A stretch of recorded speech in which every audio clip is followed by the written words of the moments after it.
नमस्कार प्यारे साथियों, मैं हूं सुनील यादव। और आज जिस बिंदु पर डिस्कस करने जा रहे हैं वो मैं आपको कोई पढ़ाने की सामग्री नहीं लेकर आया हूं, अपितु जो लास्ट समय की जो रणनीति है स्कूल व्याख्याता भर्ती परीक्षा की, और अपने आप को किस प्रकार से संयमित रखें अंतिम दौर में, अंतिम समय में, ये बहुत बड़ी अहम भूमिका अदा करता है आपकी परीक्षा को पास करने में। क्योंकि परीक्षा पास करना, उसके लिए स्वयं को संयमित करना, डिप्रेशन में नहीं जाना, ये बहुत बड़ी महत्वपूर्ण एक कदम होता है। और इसके लिए कुछ महत्वपूर्ण बातें आपको मैं बताने जा रहा हूं। साथ ही साथ आप जो लास्ट समय है इसमें किस प्रकार से रिवीजन करें, इस बारे में भी थोड़ा डिस्कस करेंगे। तो मैं आपको बताना चाहूंगा, सबसे पहले आप जो भी विषय वस्तु आपने पढ़ी है उसको ही रिवाइज करना है, नया कुछ भी आपको नहीं पढ़ना है। जो पढ़ रखा है उसको रिवीजन करें, सबसे पहली बात। और रिवीजन भी क्विक रिवीजन होना चाहिए, बहुत फास्ट तीव्र गति से रिवीजन होना चाहिए। क्योंकि इससे क्या होगा, यदि आपने कंप्लीट सिलेबस को एक बार और रिवीजन कर दिया 5-7 दिनों में, क्योंकि जो 11 तारीख का पेपर है उसका तो बस 2 या 3 दिन बच्चे हैं हमारे पास, लेकिन अगली शिफ्ट जो 15 तारीख की होने वाली है, फिर 17 को होने वाली है, फिर 20 और फिर 21 को, तो उनके लिए भी है ये रणनीति। और जो 2 दिन बचे हैं इनमें तो आप मुख्य तौर पर, मेरा मानना यह है कि आपको करंट पर, फर्स्ट पेपर की बात करें तो करंट पर फोकस करना चाहिए ज्यादा से ज्यादा। आपको जो भी ज्यादा नंबर का मैटर है, स्कूल मैनेजमेंट है, और जो भी चीजें जो आपने पढ़ रखी है और जिसमें आपको लग रहा है कि मुझे थोड़ा बहुत कंफ्यूजन है, उनका चयन करें और उस पर अध्ययन करें। ये आपके लिए बहुत बेहतर होगा। अगर आप अब सारी सामग्री को लेकर बैठोगे और ये सोचोगे कि मैं संपूर्ण रिवीजन कर लूं 11 तारीख वाले, तो नहीं हो सकता। इसमें सिर्फ और सिर्फ आप उन बिंदुओं को देखें जिसमें आपको लगता है कि मुझे यहाँ कंफ्यूजन है, लेकिन ये लगभग मेरा टॉपिक क्लियर है, लेकिन कुछ परसेंट मुझे यहाँ कंफ्यूजन है। सिर्फ उन्हीं बिंदुओं पर आप मुख्य फोकस करेंगे। अब उसके बाद जैसे 15 तारीख का पेपर है उसकी हम बात करें, तो 15 तारीख के पेपर वालों के पास लगभग 6 दिन आपके पास बचे हुए हैं। और इन 6 दिनों की जो रणनीति होगी, इसके लिए क्या करना है, सबसे पहले आपने जो बुक पढ़ी है उसमें निश्चित रूप से आपने अंडरलाइन किया है, तो अपने आप पर ये विश्वास रखें कि जो मैंने अंडरलाइन किया है वो सही है, और केवल उन्हीं बिंदुओं पर अधिक से अधिक फोकस करें। क्योंकि यदि उन बिंदुओं से क्वेश्चन आए और आपके गलत हो गए, तो वो आपकी सबसे बड़ी भूल, सबसे बड़ी चूक होगी और आप असफलता के पास पहुंच जाएंगे। और यदि आपने उन बिंदुओं को अच्छे से देख लिया और वहां से प्रश्न आया, तो आप निश्चित रूप से सफल हो जाओगे। इस रणनीति के साथ आप धीरे धीरे तैयारी करें। कहने का मतलब यह है कि आप किसी भी बिंदु को, ऐसे नहीं है कि आपने पढ़ रखा है, बहुत दिन पहले पढ़ा, 15-20 दिन पहले, महीने भर पहले पढ़ा है, तो उसको एक बार दोबारा जरूर देखें। और प्रयास ये करें इन 6 दिनों में अधिक से अधिक सामग्री क्विक रिवीजन के साथ पढ़ें। जो बिंदु महत्वपूर्ण लग रहे हैं केवल उन्हीं को पढ़ें। नई विषय वस्तु आपको बिल्कुल भी नहीं रखनी है। हिंदी वाले विद्यार्थी को मैं बताना चाहूंगा कि जो हिंदी वाले विद्यार्थी हैं वो रचनाओं पर अधिक फोकस करें। हिंदी साहित्य में जो भी रचनाएं, क्योंकि कंफ्यूजन करती है आपको रचनाएं, तो रचनाओं पर अधिक से अधिक फोकस करें। कौन सी किसकी रचना है, कब लिखी गई, महत्वपूर्ण रचनाओं की आपको डेट भी याद होनी चाहिए, जैसे कि कुरुक्षेत्र की है, कामायनी की है, राम की शक्ति पूजा की है, ऐसे असाध्य वीणा की है। ऐसी महत्वपूर्ण रचनाएं बहुत सारी है, अंधायुग है। तो इन रचनाओं की, संशय की एक रात है, इन रचनाओं की डेट आपको पता होना चाहिए। ऐसा नहीं है कि वहां जाकर के डेट आकर फिर सर डेट के क्वेश्चन पूछ लिए, नहीं। और दूसरी बात मैं आपको बताना चाहूंगा कि इस बार कालक्रम आने की संभावना है। कालक्रमों पर आपको विशेष फोकस करना है। हिंदी वाले विद्यार्थी ध्यान रहे, कालक्रम में आप किन पर ध्यान रखेंगे कि स्टार्टिंग में आप सूफी साहित्य से, सूफी साहित्य की जो रचनाएं हैं उनका कालक्रम थोड़ा ध्यान रखेंगे। फिर उसके बाद आप आधुनिक काल में आ जाइए, ज्यादा आपको झमेले में नहीं पढ़ना है। आधुनिक काल में जो रचनाएं हैं उसमें आप मुख्य तौर पर छायावाद से प्रारंभ करें, लेकिन द्विवेदी काल में मैथिली शरण गुप्त बैठे हैं, उनको ना भूलें। मैथिली शरण गुप्त बहुत महत्वपूर्ण कवि है, उसका कालक्रम आपको देखना चाहिए। मैथिली शरण गुप्त के बाद आप चारों स्तंभ जो है छायावाद के, चारों का कालक्रम आपको याद होना चाहिए। जयशंकर प्रसाद, महादेवी वर्मा, निराला और पंत, इन सभी का कालक्रम आपको पता होना चाहिए।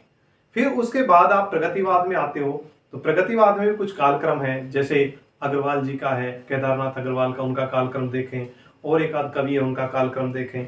उसके बाद आधुनिक का उसमें प्रयोगवाद की बात करें तो आगे का कालक्रम आपको विशेष रूप से याद होना चाहिए, आगे का कालक्रम।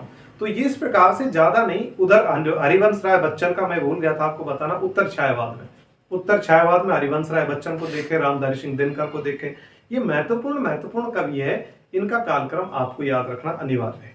उसके बाद में मैं आपको बताऊंगा कि जो गद्य की विधाएं, कहानी में भी बहुत सारे रचनाकार हैं, है ना, उस पर आप विशेष फोकस करेंगे। उपन्यासों में आप जो जो महत्वपूर्ण रचनाएं हैं उन पर तो कम से कम रचनाकार है, उनका कालक्रम तो आपको याद होना चाहिए। जैसे कि आप कथा साहित्य में लोगे तो कथा साहित्य में कहानी विधा को आप लोगे तो कहानी विधा में आपको प्रेमचंद का कालक्रम याद होना चाहिए, इसमें कोई शक नहीं है। और अन्य ऐसे बहुत महत्वपूर्ण जयशंकर प्रसाद के जो कहानी संग्रह है, इनका कालक्रम, छाया, प्रतिध्वनि, आकाशदीप, आंधी, इंद्रजाल, ये कालक्रम आपको याद होना चाहिए। उसके बाद पांडे बेचन शर्मा उग्र का कालक्रम आपको याद होना चाहिए। ऐसे बहुत महत्वपूर्ण जो रचनाकार है हिंदी कहानी के, उनका कालक्रम आपको याद होना चाहिए। ऐसे ही उपन्यास में भी आप, तो उपन्यास के क्षेत्र में जो सर्वाधिक कार्य किसने किया है, तो जयशंकर प्रसाद है, तो प्रसाद का कालक्रम आपको याद होना चाहिए। उधर आप प्रेमचंद का कालक्रम आपको याद होना चाहिए। आप उधर देखोगे तो हजारी प्रसाद द्विवेदी का कालक्रम आपको याद होना चाहिए। बहुत ज्यादा नहीं तो कम से कम जो बेसिक है इन दिनों, उनका कालक्रम तो आपको याद होना ही चाहिए। अगर आप लंबा टाइम होता तो मैं बहुत सारे लोगों का आपका कालक्रम बताता, लेकिन अब आपके पास समय कम है। तो ये तो बात हुई हिंदी साहित्य के इतिहास के कालक्रमों पे थोड़ा फोकस करें, क्योंकि ये कंफ्यूज करता है आपको। और रचनाओं को बार बार रीडिंग करें, स्पीडली रीडिंग करें। जितनी बार रचनाएं आपकी आंखों के सामने से निकलेगी वो उसी हिसाब से स्थायी हो जाएगी, और परीक्षा में जो आपको कंफ्यूजन होता है कि ये है कि इसका उत्तर ये है, वो कंफ्यूजन आपका बिल्कुल दूर हो जाएगा। दूसरा, काव्य शास्त्र पे भी थोड़ा फोकस करें, ग्रामर पे फोकस करें। जो नया टेक्स्ट लगे हुए हैं जिसमें उत्तर रामचरित है, कबीर के पद हैं, बिहारी रत्नाकर है, और कफन जैसी कहानियां, यही सच है, कफन है ना, और पुरस्कार कहानी, तो ये जो महत्वपूर्ण टेक्स्ट है इन पे तो कम से कम आप फोकस करें। लेकिन दूसरी बात यह है कि आपको अपने आप को संयमित कैसे रखना है। तो सबसे पहले तो आप अपने बर्डन को कैसे कम करें, इसके लिए क्या करना है कि सुबह सुबह आप ईश्वर से आप ध्यान करें, ईश्वर का ध्यान करें, थोड़ा योगा प्राणायाम करें, और अपने आप को ये समझ करके पढ़ें कि मैंने मेरा सिलेबस जो किया है वो पूर्ण है। अब यदि आपने भटकाव कर दिया 1% भी, तो आप निश्चित रूप से असफलता के पास होंगे। भटकाव बिल्कुल भी नहीं होना चाहिए। भटकाव और ठहराव, ये दो चीजें ऐसी होती है जो इंसान की अंतिम स्थिति की निर्णायक होती है। एक बार की एक बात है कि नदी और कुएं की एक मैं कहानी आपको बताना चाहूंगा। एक बार नदी को बहुत घमंड हुआ, कुएं से कहा उन्होंने कि हे कुएं, देख मुझे, मैं कितनी लंबी हूं, मैं कहां से आती हूं पर्वतों से, और कहां आकर के मैं बहती हूं, मेरी परिणति कहां होती है। कुएं ने भी कहा कि बहन जी सही कहती हो कि भटकाव और ठहराव में कुछ तो फर्क होता ही है। मैं कुआं और आप नदी, आप बहुत विशाल हैं, लेकिन आप ऊपर से नीचे आती हो तो खारी हो जाती हो, और मैं नीचे से ऊपर आता हूं तो मीठा हो जाता हूं। कहने का मतलब यह है कि यदि आप इस समय को संयमित करके रखोगे, जोड़ करके रखोगे, अपने आप को संजो करके रखोगे, तो आप निश्चित रूप से सफलता के पास हैं। और यदि आपने ये सोचा कि यार मुझसे अधिक तो उस व्यक्ति को बहुत कुछ आता है, वो पता नहीं क्या कर देगा, मेरा तो इस बार सिलेक्शन होना बहुत मुश्किल है, इस प्रकार की अवधारणा आपको गर्त में ले जाएगी। आप असफलता के बिल्कुल नजदीक हो अगर आपने ऐसा सोच लिया। डेमोलाइज आपको बिल्कुल भी नहीं होना है। डेमोलाइज तो होना ही नहीं है। आपका जो कॉन्फिडेंस है वही आपको सफलता दिलाएगा अंतिम दौर में। अच्छे से पूरी नींद लें, कम से कम 6 से 7 घंटा आप प्रतिदिन सोएं, आराम से रिलैक्स रहें। और परीक्षा से पहला जो दिन होता है उसमें शाम से आपको बिल्कुल पढ़ाई बंद कर देनी चाहिए, ये मेरा मानना है। शाम को बिल्कुल पढ़ाई बंद कर दो, आराम से यार दोस्तों के साथ खेलो कूदो घूमो फिरो, आराम से शांतिपूर्वक सोइए, 7-8 घंटे की नींद लीजिए, क्योंकि mind and body are connected to each other.